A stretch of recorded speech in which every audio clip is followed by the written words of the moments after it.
Hello everyone, आप सभी दर्शकों का एंजॉय कॉमर्स चैनल पर स्वागत है।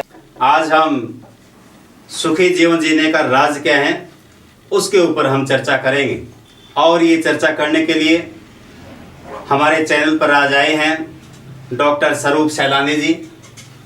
आपका यहाँ पर स्वागत है सर कि आपने हमारे दर्शकों के लिए समय निकाला है। डॉक्टर स्वरूप सैलानी जी ने अपना शोध कार्य बुद्धिज्म के ऊपर किया है कि influence of Buddhism on some selected works of world literature. तो इस विषय पर इनका पीएचडी का कार्य रहा है।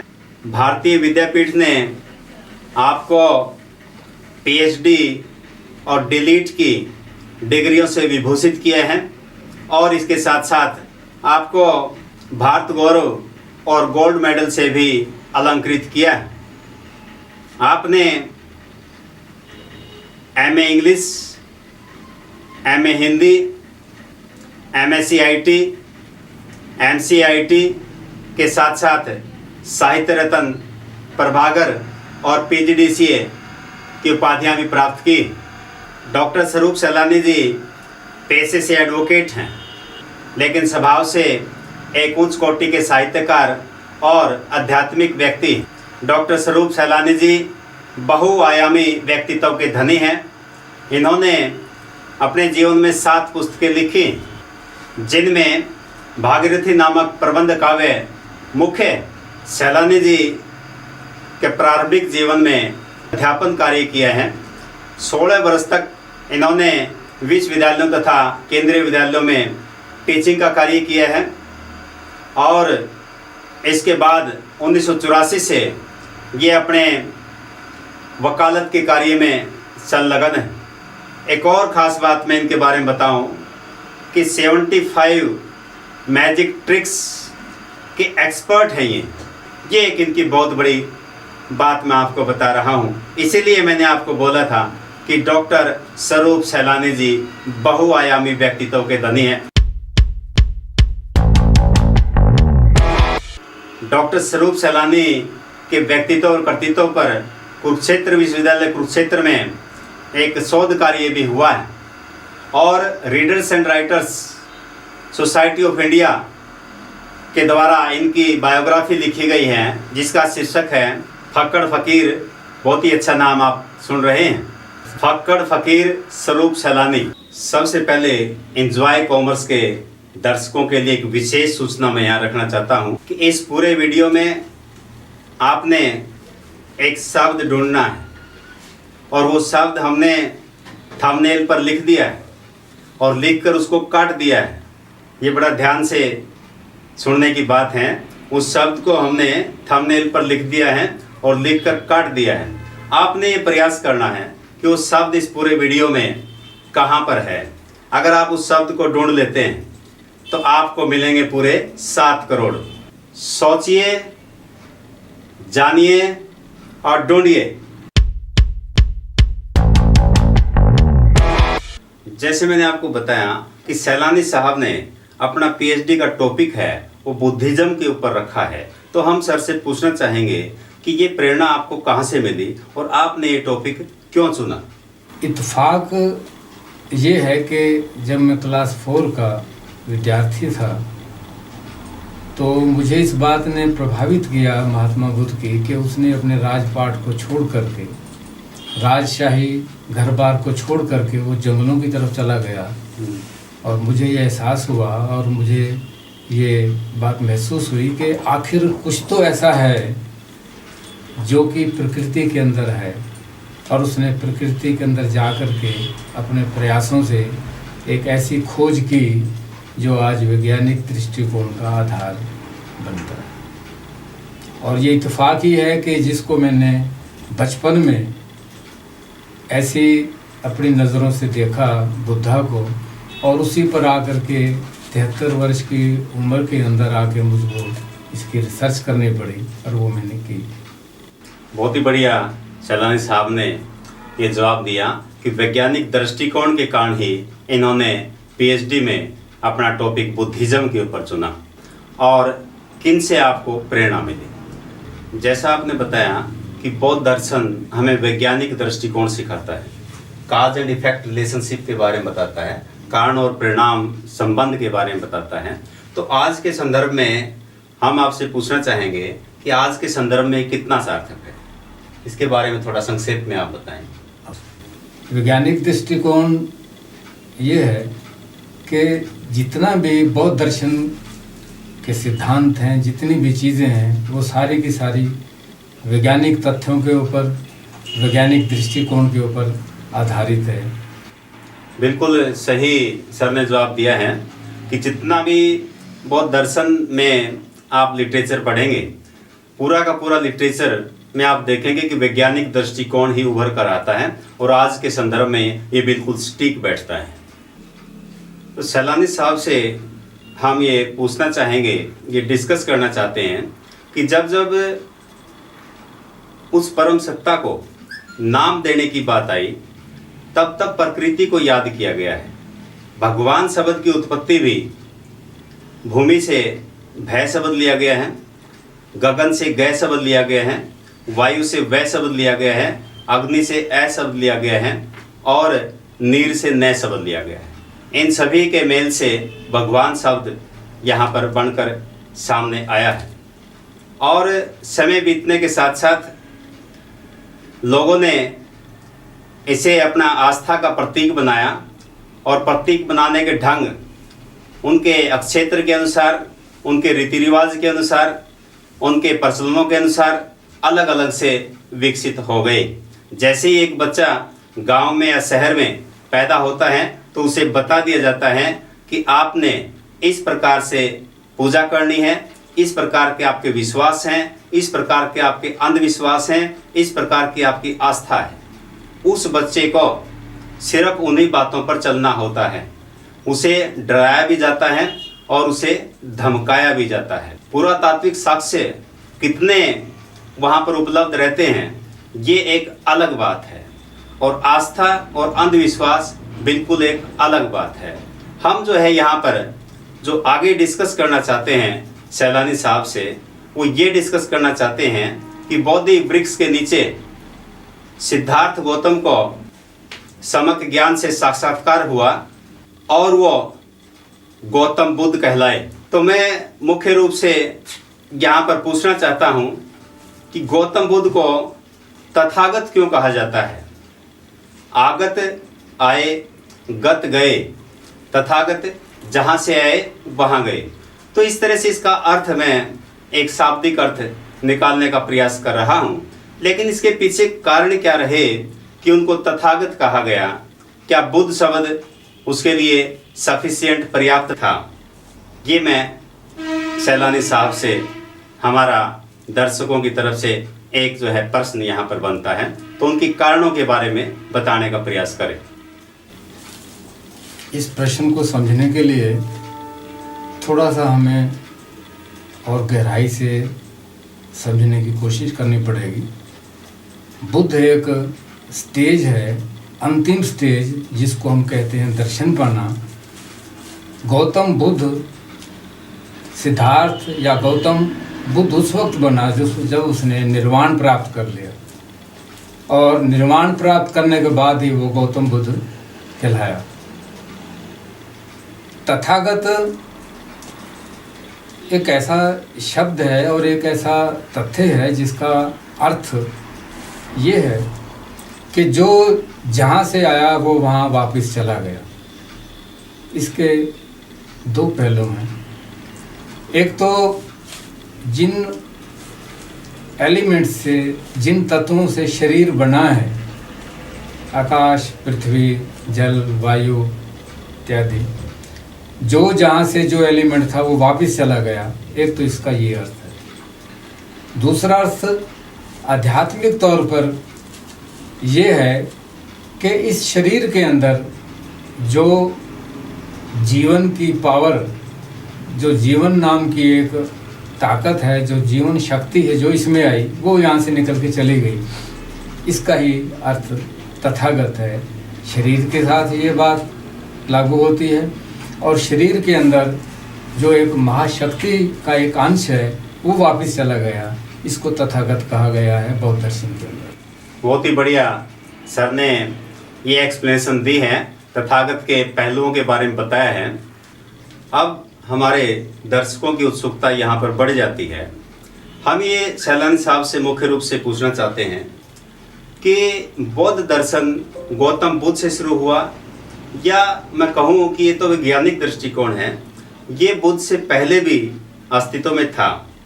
क्या आप कुछ प्रमाणों के आधार पर कुछ तथ्यों के साथ हमारे दर्शकों को ये बताने का प्रयास करेंगे या समझाने का प्रयास करेंगे कि वैज्ञानिक दृष्टिकोण ये कब से था?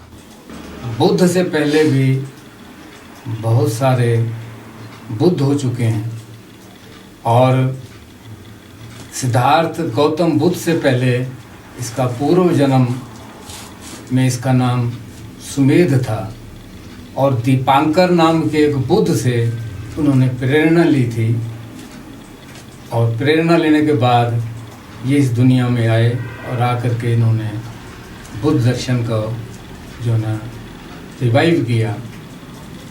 तो मैं ये कहना चाह रहा हूँ कि बुद्ध दर्शन है, सिद्धांत है, फिलॉसफी है, जो कि महात्मा बुद्ध गौतम बुद्ध से पहले थी, और गौतम बुद्ध ने आकर के इसको दोबारा उसका लोगों को उपदेश दिया, और यही एक आपके प्रश्न का उत्तर है। बहुत ही बढ़िया सैलानी साहब ने यहाँ पर एक्सप्लेन किया है कि महात्मा बुद्ध जो हुए, उन्होंने कई जन्म लेकर के ये प्रयास किया, और उसी का परिणाम बौद्ध दर्शन हमारे सामने है।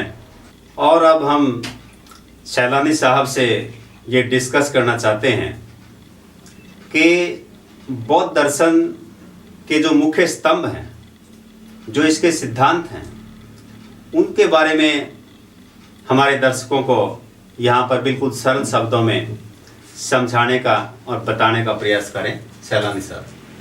हाँ, महात्मा बुद्ध के बौद्ध दर्शन में जो मुख्य सिद्धांत हैं, जो मुख्य प्रिंसिपल्स हैं, जो स्तंभ हैं, वो ये हैं कि उन्होंने ये कहा है कि संसार के अंदर दुख है, यानी इसको नोबल ट्रूथ ऑफ सफरिंग, संसार में दुख है, दुख का कारण है, दुख को दूर करने का रास्ता है, और उसको प्राप्ति करने के लिए एक मार्ग भी है जो अष्टांगिक के अंदर दिया गया है। त्रिरत्न हैं इसके, त्रिकाय बताई गई हैं, और उनमें से जो मध्य मार्ग है वो इसका मुख्य रूप से इसका सिद्धांत है। तो सैलानी साहब ने आपको बौद्ध दर्शन के सिद्धांतों के बारे में बताया, ये जो 4 स्तंभ इसके मुख्य रूप से हैं उनके बारे में बताया, और सबसे पहले इन्होंने बताया कि दुनिया में दुख हैं। तो मैं यहाँ पर एक और क्वेश्चन मेरे जहन में आ रहा है कि दुख हैं, तो ये मान लिया है, बौद्ध दर्शन ने मान लिया कि दुख हैं, तो मैं कहता हूँ कि दुख ही क्यों माने, सुख भी तो हैं, सुख मान लेते कि दुनिया में सुख हैं। तो कोई भी मान्यता के विरोध में है बौद्ध दर्शन, तो यहाँ पे दुख को मान लिया गया है बिना किसी कारण के। क्या इसके पीछे कारण रहा है, तो उसके बारे में हम वैज्ञानिक दृष्टिकोण क्या है कि दुख क्यों मान लिए गए हैं, तो इसके बारे में हम सैलानी साहब से ये प्रश्न रखना चाहते हैं, पूछना चाहते हैं कि हमारे दर्शकों को कृपया बताने का प्रयास करें कि दुख ही क्यों माने। बेसिक चीज़ जो बौद्ध दर्शन में है, मूल जो निष्कर्ष है बौद्ध दर्शन का, वो है ही यही कि दुख हैं, इसलिए दुखों को मानना है। दुख हैं संसार में, ये एक सर्वव्यापी और प्रमाणित बात बुद्धा ने कही है। ऐसी बहुत सारी और बातें हैं, दूसरे दर्शनों में ऐसी बातें आई हैं जिनको दुख को दूर करने की बात उन्होंने कही है, लेकिन दुख है इसको स्ट्रिक्टली और कड़े शब्दों में जो कहा है वो महात्मा बुद्ध ने कहा है। तो सैलानी साहब ने बिल्कुल सही शब्दों में आपको बताया कि दुख भी हैं और सुख भी हैं। सुख होना एक अच्छी बात है। यहाँ पर हमने अगर निवारण करना है तो दुखों का निवारण करना है। सुखों का होना तो ज़रूरी है, अच्छी बात है। तो बहुत ही बढ़िया सैलानी साहब ने यहाँ पर एक्सप्लेनेशन दी है। अब हम सैलानी साहब से पूछना चाहेंगे कि इस संसार में चाहे कोई बुज़ुर्ग है, चाहे कोई बच्चा है, चाहे हमारे नौजवान छात्र और छात्राएं हैं, प्रत्येक दुखी है, प्रत्येक बेचैन है। तो क्या आप कोई ऐसी कला आपके पास बौद्ध दर्शन में है जो हमारे वर्तमान जगत में रह रहे मनुष्यों को एक अच्छी जीवन जीने की कला आप बता सकें, जीवन जीने का राज, सुखी जीवन जीने का राज आप बता सकें, तो कृपया करके आप विस्तार से बताने का प्रयास करें। क्योंकि मैंने मध्य मार्ग के बारे में सुना है, इसे हम अष्टांगिक मार्ग भी कहते हैं। मध्य मार्ग में गौतम बुद्ध ने बिल्कुल साफ साफ बताया है कि जीवन को कैसे जिएं। तो कृपया करके आप मध्य मार्ग के बारे में यहाँ पर प्रकाश डालने का कष्ट करें और हमारे दर्शकों को बताएं मध्य मार्ग को अपनाकर किस प्रकार से अपने जीवन को सरल और सुखी बना सकते हैं। सैलानी साहब, अभी तक मार्गों की जो चर्चा हुई है, यानी निर्वाण प्राप्त करने के लिए या जीवन को सुखी बनाने के लिए दो अलग अलग मार्ग प्रचलित हैं कि एक तो हठ योग से अपने शरीर को तकलीफ़ दी जाती है और लोग ऐसे कुछ हैं जो तकलीफ़ देते आए हैं। इसको कहते हैं तकलीफ़ का क्लाइमैक्स। और दूसरा है विषय वासनाओं के अंदर, इसके बीच का एक रास्ता चुना है। ये बात बुद्धा ने अपने तजुर्बे के बाद कही है। जब वो घर से निकला था तो जंगल में रहा, अपने शरीर को तकलीफ़ दी, दो गुरुओं को उसने धारण किया, भूखा रहा, लेकिन सुजाता ने उसको खीर खिला करके ठीक रास्ते पर लाने की कोशिश की। और उसने ये सब भोगने के बाद, शरीर को तकलीफ़ देने के बाद, उसने ये निष्कर्ष निकाला जो ये मनुष्य जन्म है, इसी में ही एक ऐसा प्रोविज़न है, इसी में ही एक ऐसा बात है कि जो हम अपने को निर्वाण प्राप्त करके उस महाशक्ति के अंदर हम लीन हो सकते हैं। ये है जिसने, इसको कहते हैं मध्य मार्ग। फिर मुख्य है शरीर के रहते हुए, स्वस्थ रहते हुए भी ही हम सब उपासना कर सकते हैं, हम समाधि कर सकते हैं, स्मृति कर सकते हैं। तो बहुत ही बढ़िया सैलानी साहब बता रहे हैं मध्य मार्ग के बारे में। हम इनसे विस्तार से जानना चाहेंगे कि जो मध्य मार्ग के अंग हैं, तो एक एक करके वो हमारे दर्शकों को कृपया करके बताने का कष्ट करें कि कौन कौन से मध्य मार्ग के अंग हैं और उनके बारे में थोड़ी संक्षेप में एक्सप्लेनेशन भी दें। मध्य मार्ग, जिसको मिडल पथ भी बोला गया है, मध्य मार्ग है। इसके 8 अंग हैं और ये 8 अंग में सबसे पहला है सम्यक दृष्टि। सम्यक दृष्टि में जिसको हम कहते हैं व्यू लेना, ये दो चीज़ों में के ढंग से इनको समझना होगा। एक तो सम्यक दृष्टि, यानी सामान्य जीवन में भी हम अपने आप को एक सम्यक का मतलब सही दृष्टि रखें। संसार में रहते हुए भी हम अपने जीवन काल में अपने काम करते हुए, हर प्रकार के काम करने में हमारा जो व्यू है, हमारा जो दृष्टिकोण है, वो सही रहे।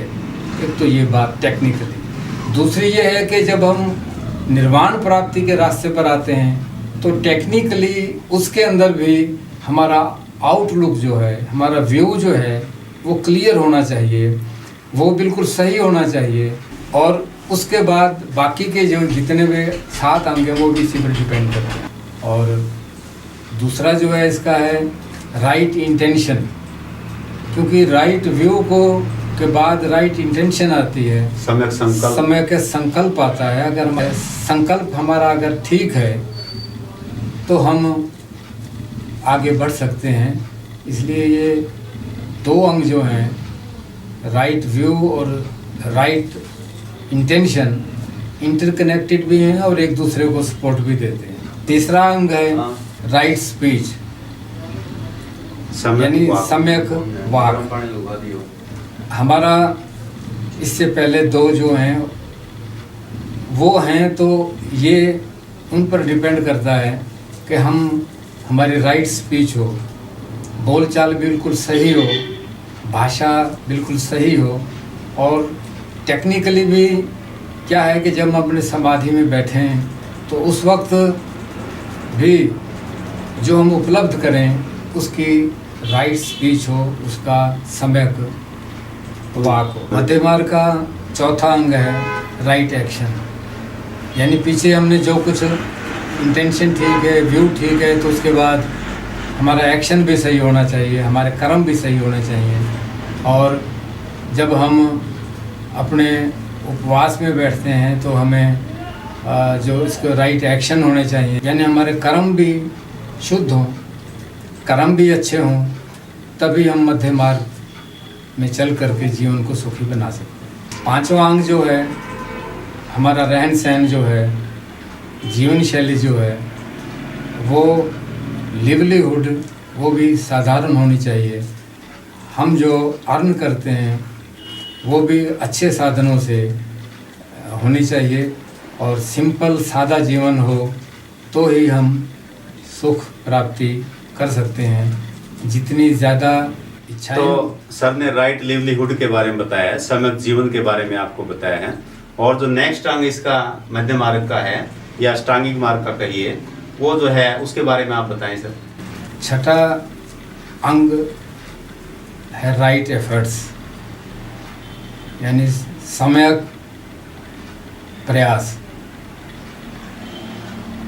हमारे जीवन में जो कुछ हम करते हैं वो एफर्ट्स ठीक होंगे तो परिणाम भी उसका अच्छा मिलेगा और अपने जीवन को तभी हम सुखी बना पाएंगे।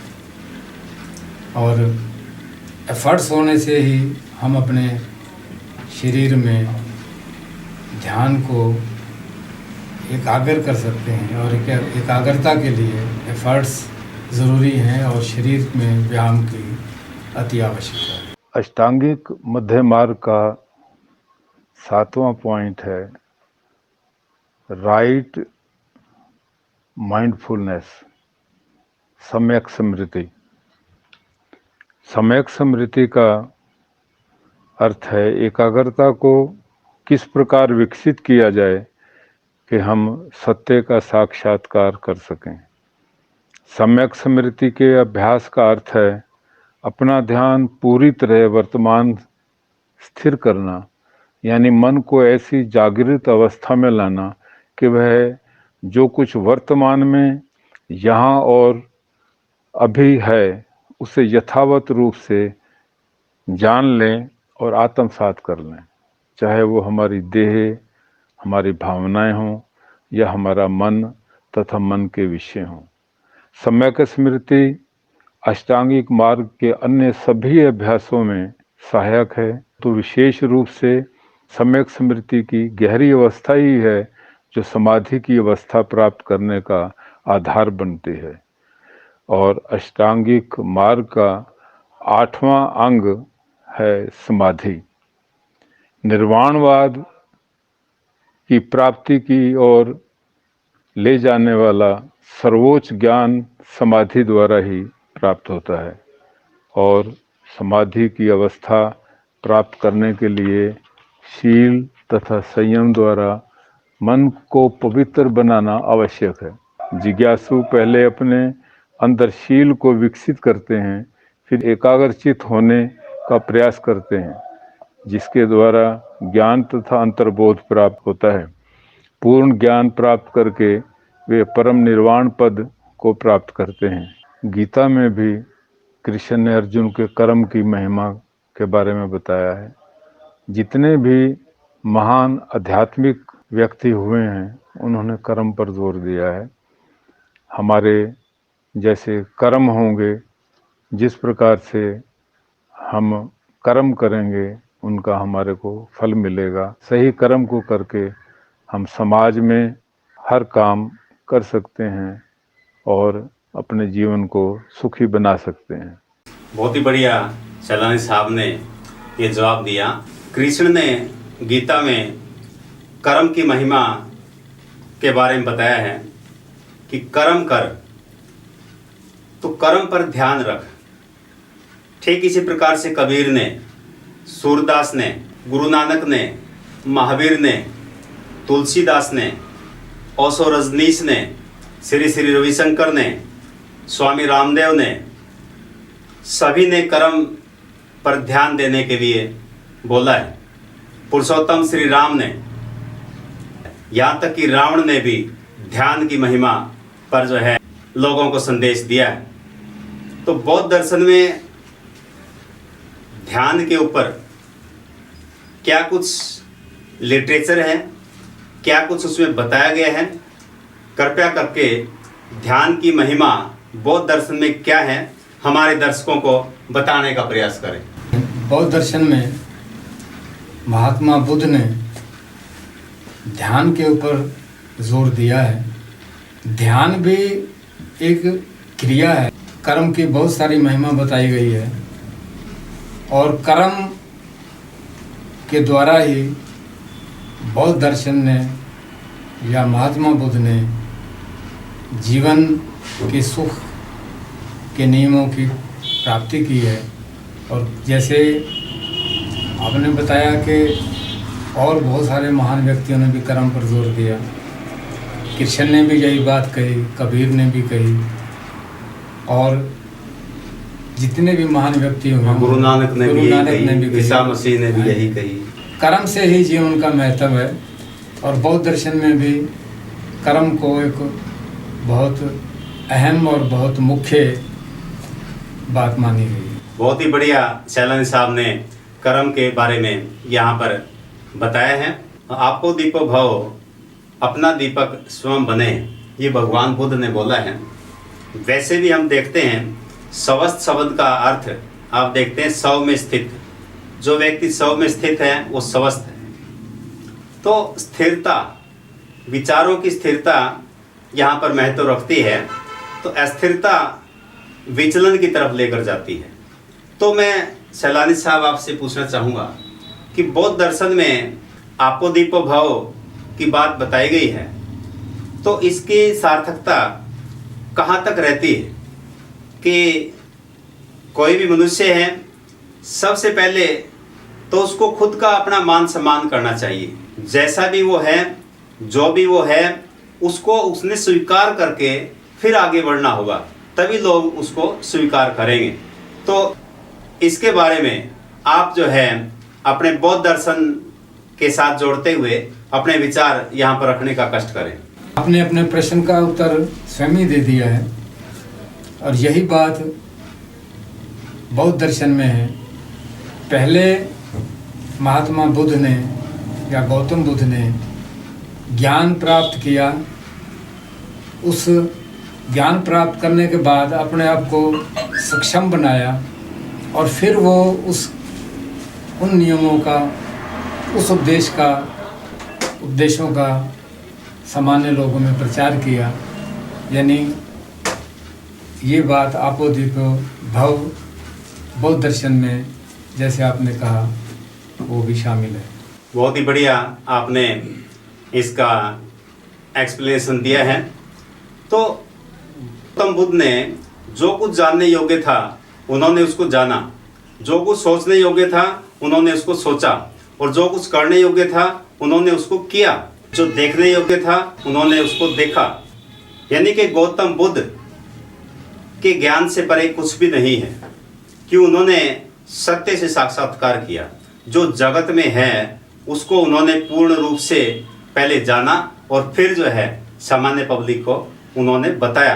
तो आपो दीपो भव, यानी कि खुद पहले उस चीज़ को जानिए, उसको परखिए, अगर वो सही है फिर उस संदेश को आगे आप जो है प्रेषित करें। तो ये आपको दीपो भाव का मतलब सर ने आपको बताया है।